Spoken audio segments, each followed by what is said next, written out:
What up? Welcome back to the Novelist with the Backwards Hat Guy here. We are wrapping up Chapter 5, the show. We got a decision to make. We can either have Dan chain himself to the typewriter to finish it. We can either or we could have Dan work on the promo forms for Linda's art show, or have Dan go with Tommy to the beach. This is a tough decision because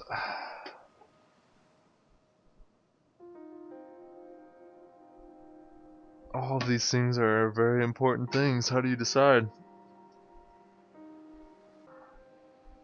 And like I discussed a couple episodes ago, when you make a decision in this game, it always affects the other people in a very negative way.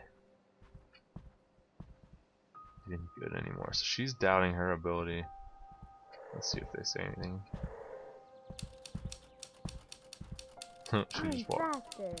She just walks through. Okay. Ah, man. I do not know which one to go with. Dan really needs to finish his deadline. If I don't choose Dan at all, then he's probably going to fail at hitting his deadline with his draft. If I don't choose Linda at all, she's probably not going to be successful or as successful as she could have been with the art show, and that'll help make her doubt herself even more. And if I don't choose Tommy at all, he's gonna be even further disappointed. Ah, man. I'm really leaning towards Dan and Linda on this one again, unfortunately. I have to choose Dan, either initially or not. I feel like, because I kind of neglected him through those first 3 chapters quite a bit. So he needs to kind of catch up.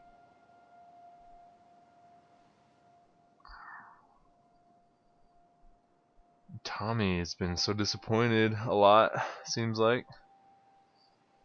So I think we're going to go with Dan and Tommy.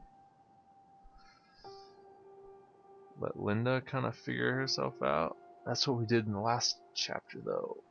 Yeah. Decisions. Okay. Alright. Wow, can I see it? A little bit. Yeah, we're gonna go with Dan and Tommy. I think that's what we're gonna do.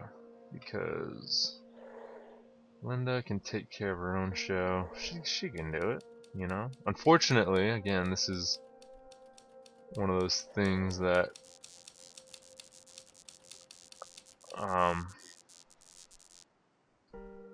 is he gonna come?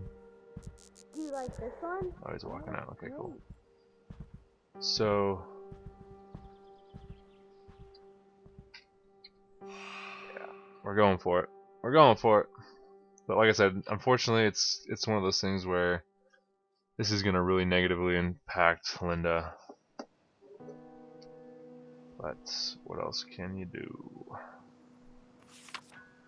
Diary of Claire Bradford, September 7th, 1961. So I think this is the day after those first 2 letters we read in the last chapter. In the last chapter. So she says, I realize now that this isn't about Roger, it's about me. I have to decide who I want to be. Marrying Roger will set up so many things in motion. We'll be a well-to-do couple, safe and secure, with wonderful friends and loving families. I may slowly fade into being Roger's wife instead of Claire, but that will be society's doing, not Roger's. He loves me too much to do that. But what about my music? If I'm accepted at Berkeley, I don't know what we'll do. I can't ask him to quit his job a month after he starts, but what kind of couple lives in separate cities as soon as they get married? The decision can't be this black and white, can it? Position and safety versus a crazy pursuit alone?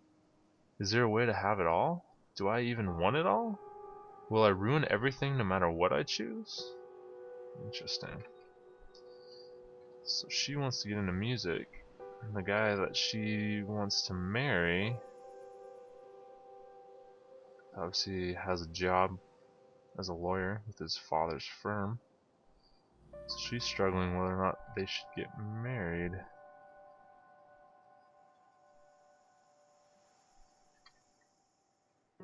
Is the decision this black and white? That's what this game seems to be. These decisions are all very black and white. Could race daddy.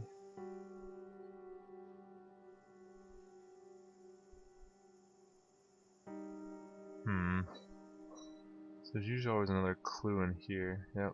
So let's check this out. Diary of Claire Bradford, September 8th, 1961. So the next day. Roger and I talked everything over today, and it was a mistake to speak so soon. I never should have brought any of this up without making up my mind first. Now I've only made things more difficult. I guess I was daydreaming, and he asked me what was on my mind, and before I could help it, it just came out.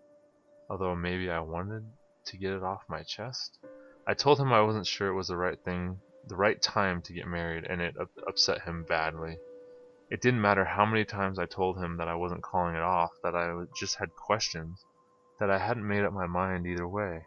All he heard was that I didn't love him anymore, which isn't true at all, but it didn't matter how many times I said that either. He's gone off for a drive, and now I'm here at the house alone. And I think I've made up my mind. I hope he gets back soon so I can tell him. Ooh, so she made up her mind. Interesting. So let's go. Oh, where's the bucket? It was right there. Oh, I think that was in the last episode. Is it near the door here? Here it is. Okay, so either the bucket or the promo forms.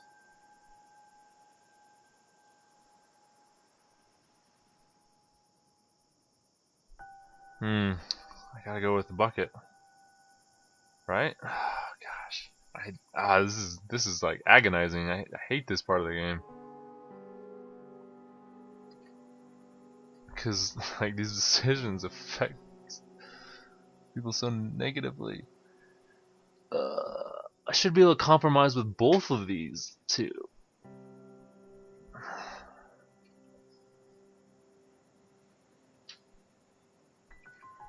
Tommy seems to be pretty disappointed.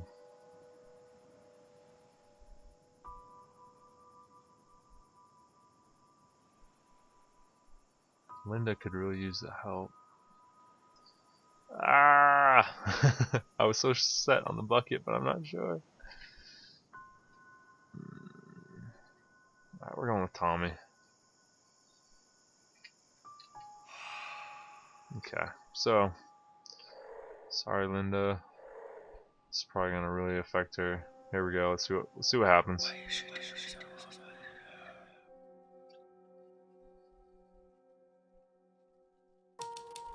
Dan couldn't get past the thought that missing yet another deadline would drive one more nail in his career's coffin, so he holed up in his office and wrote all weekend. He found a rhythm and stayed with it as long as he could, eating meals at his desk instead of with his family.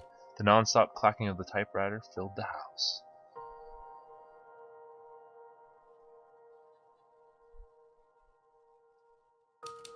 Though he didn't have enough time to take Tommy to the beach for the day, Dan shifted his schedule to free up an hour and a half for a quick trip. That night before he snuck down to the beach and put a conch shell where Tommy couldn't miss it, and though Tommy wanted to stay on the beach longer, he was still happy with his prize. Oh, that's awesome. No, Linda, oh no. Linda had to do the promotional write-up herself. She was a visual thinker, not a writer, and the final product didn't attract much interest in the local paper. The show came and went without much notice, and Linda couldn't stop wondering if having a better turnout would have opened more doors for her painting career. Ah, see, that is so negative. Dang it. Alright, chapter 6. The funeral. Ooh. That's quite the tease. Linda got a phone call. Oh, who died? I don't know. We will find out in the next episode. Thanks for watching, and I will see you next time.